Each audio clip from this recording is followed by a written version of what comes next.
Hello, my people. Hello, my people. Hello, my people.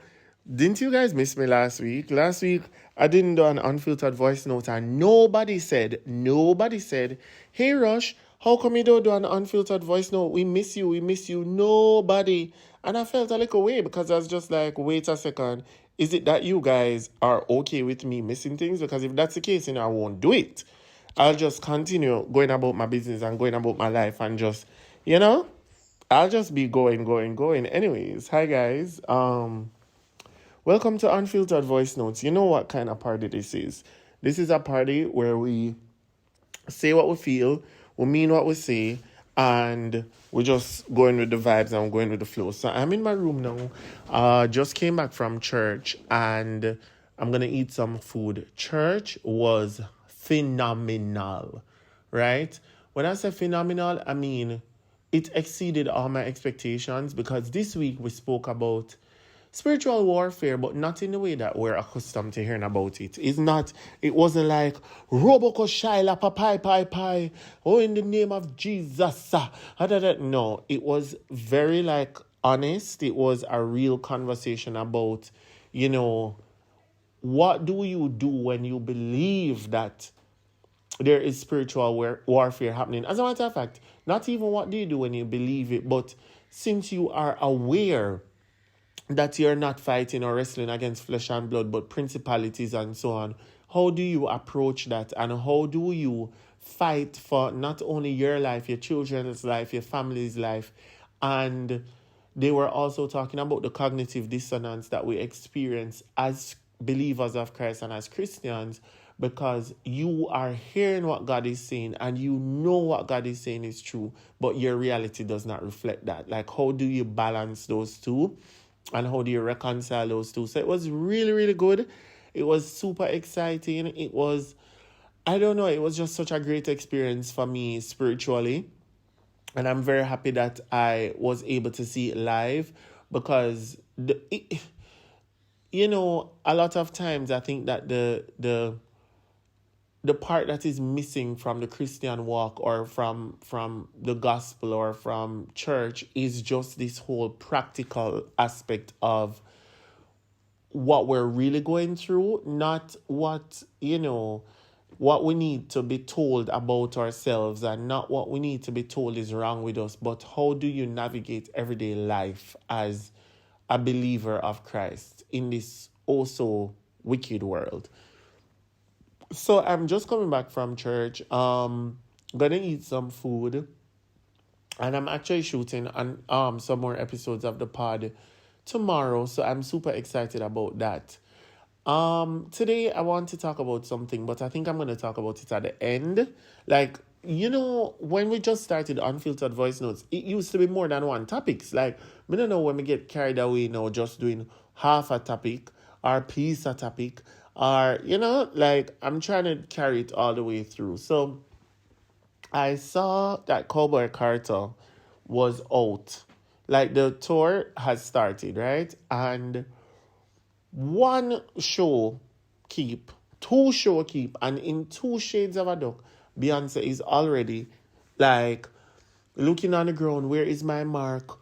Oh, looking up what is happening. Oh, and then put me on a horseshoe and all of those things. And I'm saying to myself, if Beyonce Knowles Carter, who has been doing this for over 20 years and has perfected her art and has the resources that she has to be able to perform at the level of excellence that she does, if she is going through the things that she is going through with staffing and reliability and going according to the plan and people doing what they're paid to do, if she is going through that and she has to maintain that excellence and that standard day in, day out and be pushing, if she has to do that, who am I?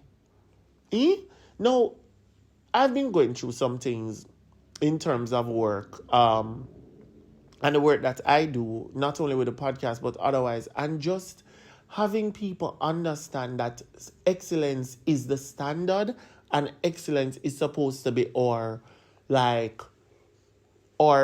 modus operandi. It should not be something that happens one off. It's not something that is like a strike of lightning or a stroke of lightning, but it should be something that happens all day, every day, because that is who we are. And it is very difficult to have to explain to people that, look, this is what I want and this is why I want it, right? But I was so encouraged by the fact that Beyonce, you know, me not talk about John Brown, me not talk about Mary J. Beyonce has to work with people who sometimes just don't get it. So I say all of that to say what? I say all of that to say that the standard of excellence that you want for yourself, a lot of times the people around you are not going to get it. A lot of times the people around you will have to be prodded and pushed and held to that standard and rise to that occasion. A lot of times when you hold yourself to a standard, the people around you are going to say that you are miserable. They're going to say that you're hard. They're going to say, oh, yes, sir, boy, you deal with things away. The people around you are going to look at you like you're crazy. But you know what it takes and you know what you have to do to achieve what you want. And as a matter of fact, you know the vision that is in your head and you know what you will have to do to get there. And so, when you are, whether it is that you are a doctor, whether it is that you work in a call center, whether it is that you clean apartments, whether it is that you are a YouTuber, a TikToker, a content creator, whether it is that you have a job in HR, whether it is that you are a dental hygienist, whatever you are, wherever you are, however you do it, you must recognize that the standard of excellence that you are imposing on yourself, if that is what you want for yourself, you have to hold yourself to that standard and force everybody else to rise to the occasion. Because if you don't do that, then will draw you down and then will pull you down and then will turn to you and say, no, man, why you have to deal with things so, and why you have to be so cantankerous? But you know what you need to feel fulfilled as somebody that is a standard bearer. So be encouraged, because if Beyonce at this point in her career have to continue to raise the standard, raise the bar, and have people fall, and have people lower the standard, and have to raise it over and over again, who are we? We just a come, we just a try. So if you're out there and you're frustrated and you're just like, they don't get it, and you're like, I don't see why they just don't get it, and you're just like, boy, this don't make no sense, or you're just like, oh boy, why don't these people just do their jobs? I want to encourage you that, look, it's not a you problem. It's not a me problem. It's a people problem. And once it's a people problem, the only way that you're going to get over it is to either find new people or continue to raise the standard. So that is the first thing I wanted to talk about. The next thing I wanted to talk about, as I try and find my laptop to be able to answer the Ask Rush of the week. It look like I have hiccup. I'm hungry, I don't know. But yeah. The other thing I wanted to talk about was Jamaica Carnival happening this week, right? So Jamaica Carnival happened, and I must say, I've been doing Jamaica Carnival for a little while, not long. This is the first year that I've worked in this capacity. I was not just on the road, and I was not influencing only. I literally was like working as a part of the band. I look for something, I move up and down where I'm talk. But yeah, I was a part of it from a business perspective, not just a, fun and games, shits and gigs perspective. And I'm not going to lie to you. I think Bree Schwab said it on her TikTok. This is the first year that things feel like pre-COVID. Like, this is the first year that things feel like things looking up. This is the first year that things feel like people are understanding what their roles are and they're rising to the occasion. However, Jamaicans need to figure out this pretentious BS that is going on and why they are so pretentious. Why is it that why everybody had a photo shoot? Me no know if one can afford it, which is fine. Like, I'm not saying that you guys can't afford it, because I know the costumes, right? I'm not saying that. What I'm saying is, I want you to understand that if you want to jump Jamaica Carnival and you are outside looking in, what I'm trying to say to you is that you don't have to put your basket where you can't reach it. You don't have to do it a particular way. You can do it your way that is actually affordable, that is fun, that is within budget, and is perfectly fine. I'm just putting that out there. Because what I don't want to happen is that people start looking at Jamaica Carnival and being like, oh, but I have to go get brands, and oh, I have to get a photographer to take my picture of them, and oh, I'm gonna need a new shoes, and oh, I'm gonna need I need backpack, and I need this. You don't need any of that. What you need is to purchase either a t-shirt and a costume that is within your budget, and wear a comfortable shoe and go and enjoy yourself. No, everything else is just bells and whistles. Everything else is just bells and whistles. Trust me when I say you can have a perfectly good time without it being curated for social media. Guys, I'm going through something right now.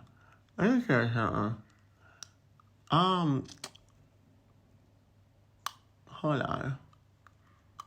So, I'm in that phase of braces now where they're just like, oh, we have to assess the D-band, right? I go to Island Smiles in Jamaica. If you want to get a consultation, you can tell them that I sent you.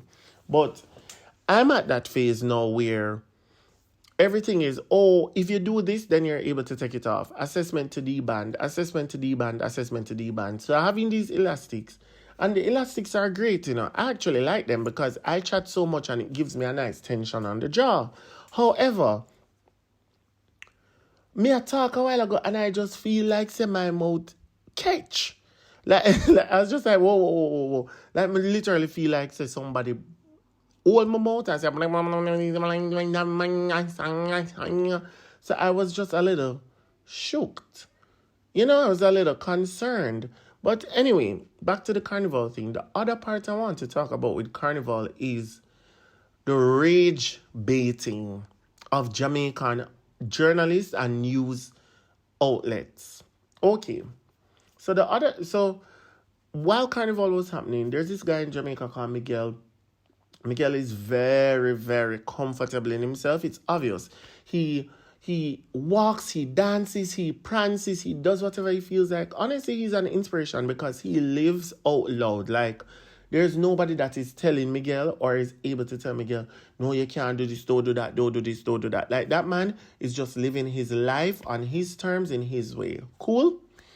So, Miguel, whoa, really? Sorry, I got an email about something.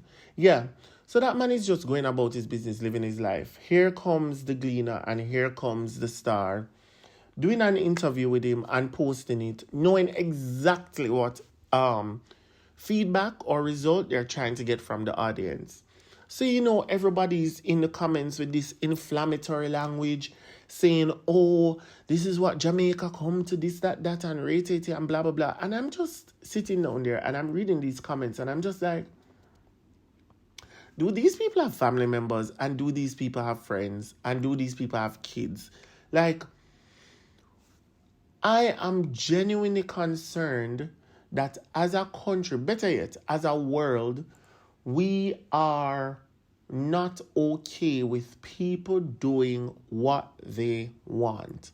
We are not okay with people living their lives. We are not okay with people being absolutely comfortable in their skin. And then when things happen to said people, we write these long paragraphs to say, oh my God, what a person with so much potential and promise.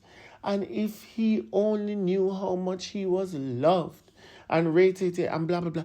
But what like, we are obsessed with telling people what to do, telling people who to be, telling people what they should dress like, telling people where they should go, telling people what is an acceptable standard for them, telling people like how they should operate. If it's your hair, they don't like the hair. If it's your foot, them not like the foot. If it's your, them not like this, them not like this, them not like this, them not like this.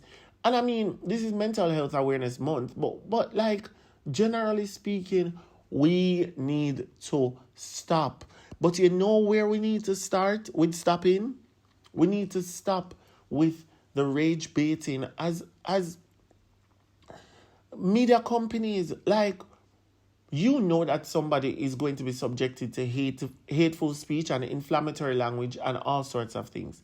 And you intentionally seek that person out, post them, and then in the caption say, what are your thoughts? Just because you know that we live in a country where people are not as open and accepting of people that do not look like them. It is not only malicious, it is also rooted in like a sinister, negative, odd, evil way of being that, by the way, if we start doing that, we slip, we slide. It's a slippery slope. So I want us to be encouraged, like this whole thing about commenting and being like, oh, I can't believe that this is what she wore to Carnival. Oh, I can't believe that this is what he wore to Carnival.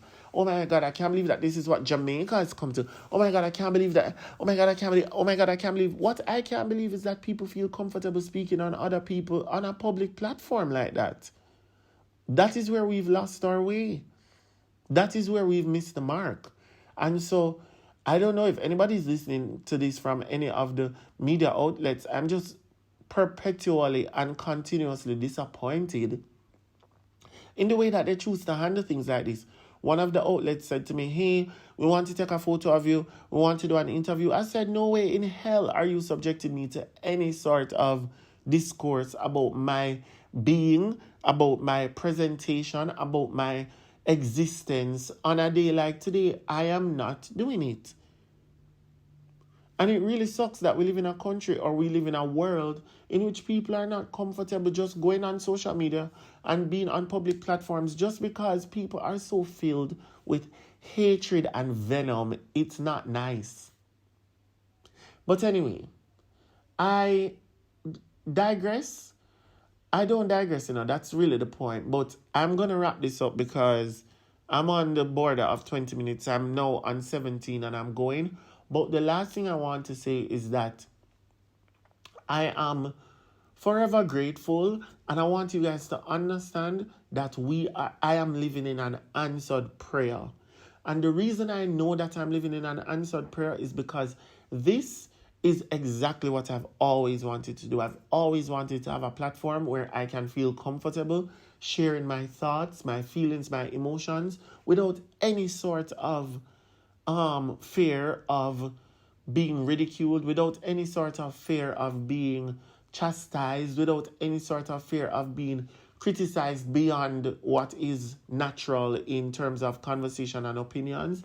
And I just want to thank you guys that this space, at least in a world that is so cruel, unfair, unreasonable, that in this space, I feel like it is okay for me to not just exist, but express and also like be excellent in who I am, and know that it will be appreciated and recognized, and that the vibe and the energy and the love will be reciprocated. It means a lot to me. And so I hope that you guys have a great week, and I hope that you guys think about what I'm saying, right? The only way we're going to change as a people and a world, and the only way that we're going to be able to navigate a future together in one accord, in unity, and with like full love and harmony is if we become comfortable with seeing people be who they are and not feel like we have to offer opinions on that. So, I'm not going to go to 20 minutes. No dogs are interrupting me this week. No birds are interrupting me this week.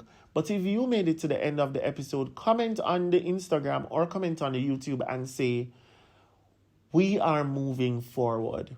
If you want to move forward, say we are moving forward. And I just want to encourage you, when you see something, say something. Because when it comes to mental health and when it comes to these things, you don't know what people are going through, and you don't know what word is going to be the word that breaks the camel's back. And I don't want it to be too late. Yes, Miguel is strong, and everybody can be like, yeah, Miguel, you're such a champion, this, that, but you don't know what he has to go through. So, yes, Love you all. Love and light. May I wrap this up before it reach 20 minutes? Have a great week. Bye.